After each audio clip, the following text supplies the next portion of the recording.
साथियों नमस्कार। Digital GS classes के यूट्यूब चैनल पर आप सभी लोगों का स्वागत है। आज हम लोग सॉल्व करने वाले हैं टेस्ट नंबर 46 और इसमें हम लोग हिस्ट्री, इकोनॉमी और इन्वायरमेंट से संबंधित प्रश्नों पर चर्चा करेंगे। तो चलिए शुरू करते हैं। पहला प्रश्न दिया है, इनमें से कौन परमार वंश का शासक नहीं था? ऑप्शन दिया है उपेंद्र, मुंज, गांगेय देव या उदयादित्य।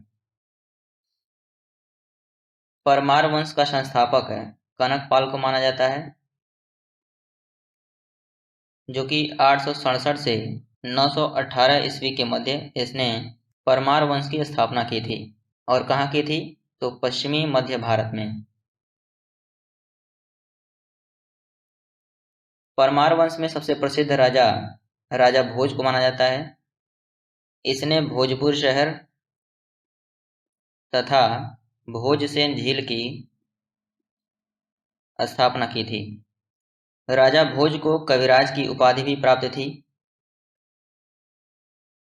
चूंकि यह कविता से लगाव रखता था, इसके कारण इसे कविराज की उपाधि प्राप्त थी। परमार वंश के शासकों में उपेंद्र, मुंज और उदयादित्य भी शामिल हैं, जबकि गांगेय देव कलचुरी वंश का शासक था। आगे देखेंगे। गांगेय देव कलचुरी वंश का एक शक्तिशाली शासक था, जिसने विक्रमादित्य की उपाधि धारण की थी। पूर्व मध्यकाल में स्वर्ण सिक्कों के विलुप्त हो जाने के पश्चात इन्होंने सर्वप्रथम इनको प्रारंभ करवाया। उपेंद्र, मुंज एवं उदयादित्य ये सभी परमार वंशी शासक थे। अगला प्रश्न देखेंगे। निम्न में से कौन सा भारत में निर्वनीकरण का प्रभाव नहीं है? ऑप्शन दिया है हिमालय में जल स्रोतों का सूखना, जैव विविधता की हानि, नगरीकरण या मृदा अपरदन। तो इनमें से नगरीकरण निर्वनीकरण का प्रभाव नहीं है, बल्कि निर्वनीकरण का एक कारण है। अन्य सभी निर्वनीकरण के प्रभाव हैं। आगे देखेंगे। नगरीकरण निर्वनीकरण का प्रभाव नहीं है, बल्कि यह निर्वनीकरण के कारणों में से एक है। बढ़ती आबादी की आवश्यकताओं को पूरा करने के लिए नगरों और वास स्थानों का विस्तार वन एवं जैव विविधता को प्रभावित करता है। नगरों की आवश्यकताओं के संदर्भ में भी वनों की कटाई से वन क्षेत्र कम हुए हैं। इसके विपरीत हिमालय में जल स्रोतों का सूखना, जैव विविधता की हानि एवं मृदा अपरदन वनोन्मूलन या निर्वनीकरण के प्रभाव नहीं हैं। अगला प्रश्न देखेंगे। निम्नलिखित में से कौन काकोरी कांड मुकदमे में सरकारी वकील था? ऑप्शन दिया है मोहनलाल सक्सेना, जगत नारायण मुल्ला, कृष्ण बहादुर या प्रभात चंद्र। तो काकोरी कांड जो कि 9 अगस्त 1925 को काकोरी नामक स्थान पर हुआ था। इसमें लगभग 29 क्रांतिकारियों को गिरफ्तार किया गया था, जिसमें चंद्रशेखर आजाद, राम प्रसाद बिस्मिल, अशफाक उल्ला खां, रोशनलाल एवं राजेंद्र लाहिड़ी शामिल थे। इनमें से चंद्रशेखर आजाद जो कि फरार हो गए थे और बाकी अन्य क्रांतिकारियों को फांसी की सजा सुनाई गई थी। तो प्रश्न पूछ रहा है कि काकोरी कांड मुकदमे में सरकारी वकील कौन था? तो इसमें से सरकारी वकील जगत नारायण मुल्ला को बनाया गया था। आगे देखेंगे। काकोरी कांड जो कि 9 अगस्त 1925 को हुआ था, हिंदुस्तान रिपब्लिकन आर्मी द्वारा अंजाम दिया गया था। इस कांड में कई लोग पकड़े गए थे, जैसा कि मैंने बताया 29 लोग पकड़े गए थे और उन पर मुकदमा चलाया गया। सरकार की ओर से पैरवी करने के लिए जगत नारायण मुल्ला को नियुक्त किया गया और अभियुक्तों की ओर से सरकार ने लक्ष्मी शंकर मिश्र, केसी दत्त और जयकरण नाथ मिश्र को नियुक्त किया। तो इसको भी ध्यान रखिएगा कि सरकार ने अभियुक्तों की ओर से किन्हें वकील नियुक्त किया था।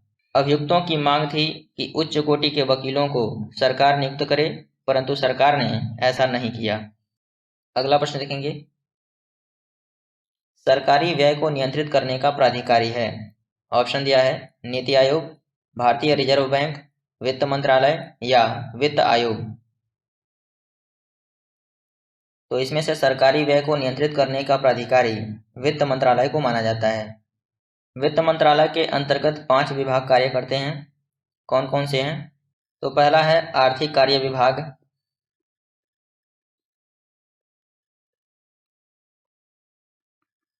दूसरा है व्यय विभाग, तीसरा है राजस्व विभाग,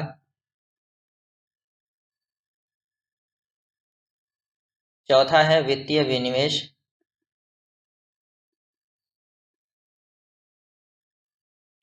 विभाग और पांचवा है वित्तीय सेवा विभाग।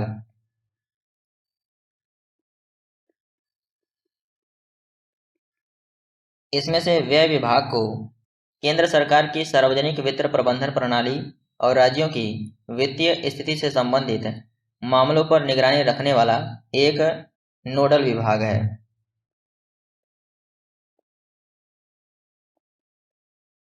तो वित्त मंत्रालय के अंतर्गत आने वाले इन 5 विभागों का नाम याद रखिएगा, क्योंकि प्रश्न में पूछा जा सकता है कि कौन से विभाग वित्त मंत्रालय के अंतर्गत आते हैं या नहीं आते हैं।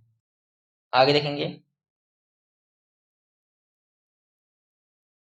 योग दर्शन के प्रतिपादक हैं। ऑप्शन दिया है पतंजलि, गौतम, जैमिनी या शंकराचार्य। योग दर्शन का प्रतिपादक पतंजलि को माना जाता है। इन्होंने ही सर्वप्रथम योग को दार्शनिक सिद्धांत के रूप में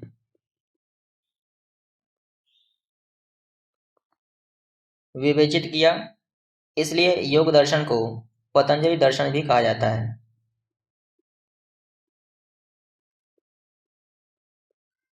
गौतम जो कि न्याय दर्शन के प्रतिपादक हैं,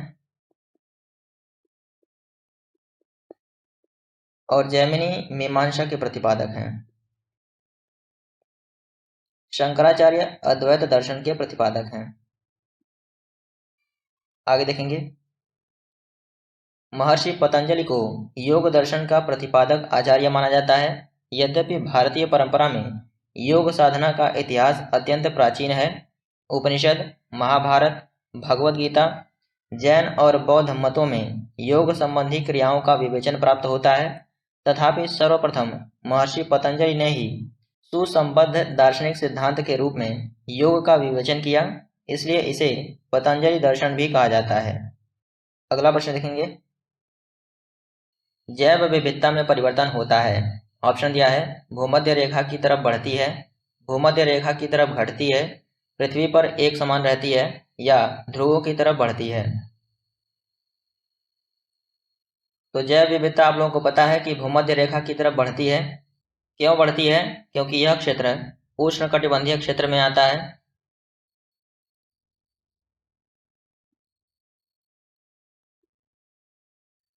और उष्णकटिबंधीय क्षेत्रों में उष्णकटिबंधीय वर्षावन पाए जाते हैं और यहाँ की जलवायु गर्म होती है, अधिक वर्षा होती है, जिससे कि पादप तथा प्राणियों के विकास के लिए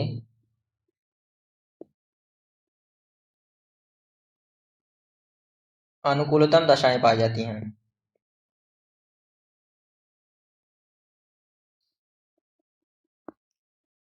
इसी कारण जैव विविधता भूमध्य रेखा की तरफ बढ़ती है और ध्रुवों की तरफ घटती है। आगे देखेंगे। जैव विविधता भूमध्य रेखा की तरफ बढ़ती है। जैव विविधता पृथ्वी पर एक समान रूप में वितरित नहीं है। सर्वाधिक जैव विविधता उष्णकटिबंधीय क्षेत्रों में पाई जाती है। इसका कारण यह है कि यहाँ गर्म जलवायु, अधिक वर्षा एवं पादप तथा प्राणियों के विकास तथा वृद्धि के लिए अनुकूलतम दशाएं पाई जाती हैं। अगला प्रश्न देखेंगे। सूची 1 को सूची 2 से सुमेलित करना है और नीचे दिए गए कूट की सहायता से सही उत्तर का चयन करना है। सूची 1 में कांग्रेस अध्यक्षों का नाम दिया है और सूची 2 में स्थानों का नाम। तो इनमें से डॉक्टर M.A. अंसारी ने मद्रास अधिवेशन की अध्यक्षता की थी, जो कि 1927 में हुआ था। पुरुषोत्तम दास टंडन ने नासिक में हुए अधिवेशन की अध्यक्षता की थी, जो कि 1950 में हुआ था। सरोजिनी नायडू ने कानपुर में हुए अधिवेशन की अध्यक्षता की थी, जो कि 1925 में हुआ था। और सुभाष चंद्र बोस ने हरिपुरा अधिवेशन की अध्यक्षता की थी, जो कि 1938 में हुआ था। तो इसका सही उत्तर हो जाएगा 3, 4, 2 और 1। इसमें सही विकल्प हो जाएगा सी। आगे देखेंगे, निम्नलिखित में से कौन कृत्रिम पारिस्थितिकी तंत्र है? ऑप्शन दिया है धान का खेत, वन, घास का मैदान या झील। तो इसमें से कृत्रिम पारिस्थितिकी तंत्र धान के खेत को माना जाता है, बाकी सभी प्राकृतिक पारिस्थितिकी तंत्र हैं। आगे देखेंगे, वन, झील तथा घास का मैदान प्राकृतिक पारितंत्र है, जबकि धान का खेत मानव निर्मित कृत्रिम पारिस्थितिकी तंत्र है। अगला प्रश्न देखेंगे, निम्नलिखित में से किसने राष्ट्रकूट साम्राज्य की नींव रखी? ऑप्शन दिया है अमोघवर्ष प्रथम, दंतिदुर्ग, ध्रुव या कृष्ण प्रथम। तो इसमें से राष्ट्रकूट साम्राज्य का संस्थापक दंतिदुर्ग को माना जाता है। इसने 736 ईस्वी में राष्ट्रकूट साम्राज्य की नींव रखी थी। राष्ट्रकूट साम्राज्य की थोड़ी सी शासन प्रणाली को जान लेते हैं। इनकी शासन प्रणाली से प्रश्न पूछे जाते हैं। इन्होंने शासन संचालन के लिए संपूर्ण राज्य को 4 इकाइयों में विभाजित किया था, जिसमें से पहला इकाई राष्ट्र था, दूसरा विषय था, तीसरा भुक्ति था और चौथा ग्राम था। राष्ट्र जो कि 4 या 5 जिलों के बराबर होता था, इसे मंडल कहा जाता था और यह शासन की सबसे बड़ी इकाई थी। विषय जिसको जिला कहा जाता था और इसके संचालक को विषयपति कहा जाता था। भुक्ति जो कि एक प्रकार का ग्राम ही होता था, इसके संचालक को भोगपति या भोगी कहा जाता था और इनका पद आनुवंशिक होता था। ग्राम जो कि प्रशासन की सबसे छोटी इकाई थी और इसके संचालनकर्ता को ग्रामकूट या ग्रामपति कहा जाता था। तो इन इकाइयों को याद रखिएगा और इनके संचालनकर्ता के नामों को याद रखिएगा, क्योंकि ये मिलान करने के लिए दे सकता है। आगे देखेंगे, राष्ट्रकूट वंश की स्थापना 736 ईस्वी में दंतिदुर्ग ने की। दंतिदुर्ग के संबंध में कहा जाता है कि उज्जैनी में उसने हिरण्यगर्भ या महादान यज्ञ करवाया था। अगला प्रश्न देखेंगे, भारत सरकार की आय का सबसे बड़ा स्रोत है। ऑप्शन दिया है जीएसटी, आयकर, निगम कर या इनमें से कोई नहीं। तो बजट 2022 के आंकड़ों के अनुसार केंद्र सरकार या भारत सरकार की आय का सबसे बड़ा स्रोत जीएसटी है। जीएसटी से सरकार को कुल आय का 16% प्राप्त होता है और इन्हीं में से आयकर से 15% प्राप्त होता है और निगम कर, जिसको कॉर्पोरेट कर भी कहा जाता है, इससे भी 15% प्राप्त होता है। आगे देखेंगे, भुवनेश्वर तथा पुरी के मंदिर किस शैली में निर्मित हैं? ऑप्शन दिया है नागर, द्रविड़, बेसर या इनमें से कोई नहीं। तो भुवनेश्वर में स्थित लिंगराज का मंदिर और पुरी में कोणार्क का सूर्य मंदिर अवस्थित है। ये दोनों मंदिर नागर शैली में बने हुए हैं। आगे देखेंगे, बजट एक लेख पत्र है। ऑप्शन दिया है सरकार की वाणिज्यिक नीति का, सरकार की मौद्रिक नीति का, सरकार की राजकोषीय नीति का या सरकार की मुद्रा बचत नीति का। तो इसमें से बजट सरकार की राजकोषीय नीति का लेख पत्र है। बजट में सरकार की प्राप्तियों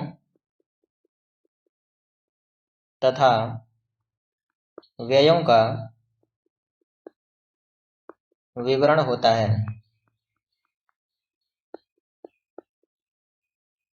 अगला प्रश्न देखेंगे, भारत में चिश्तिया सूफी मत को स्थापित किया था। ऑप्शन दिया है ख्वाजा बदरुद्दीन ने, ख्वाजा मोइनुद्दीन ने, शेख अहमद सरहिंदी ने या शेख बहाउद्दीन जकारिया ने। तो चिश्तिया सूफी मत की स्थापना अफगानिस्तान के चिश्त में अबू इसहाक सामी और उनके शिष्य थे, उनका नाम था ख्वाजा